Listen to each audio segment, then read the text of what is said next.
I'm a huge fan of the comic books and the DC universe is, Superman, Batman, they have their main characters, but there's all these little characters that pop in that fight against, the superheroes. And I obviously knew who Slipknot was and his abilities and his superpowers and his villainous nature.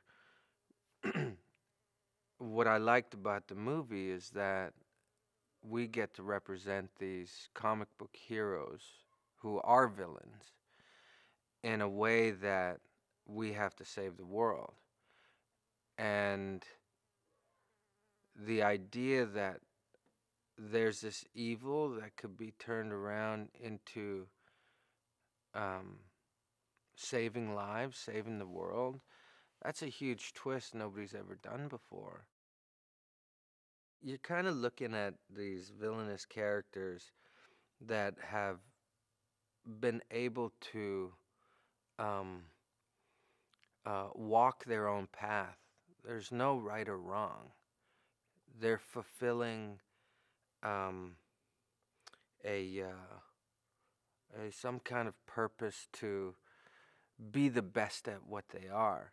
And if you're kind of living in the seedy crime world and you're kind of on a different layer of being against the superheroes, you know, you're finding yourself as this vigilante, which is kind of not allowed in society. So we're fitting that bill of being the vigilante. Having someone like Will who's just open in regards to talking about parenting or about acting or just making jokes, it feeds everybody because he's kind of like our elite status on this film.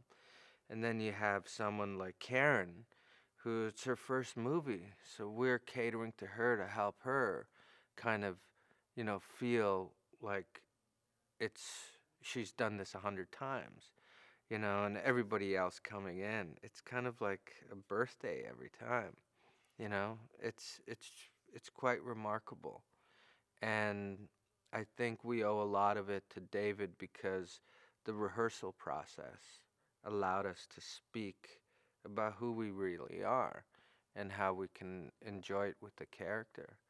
It's really cool.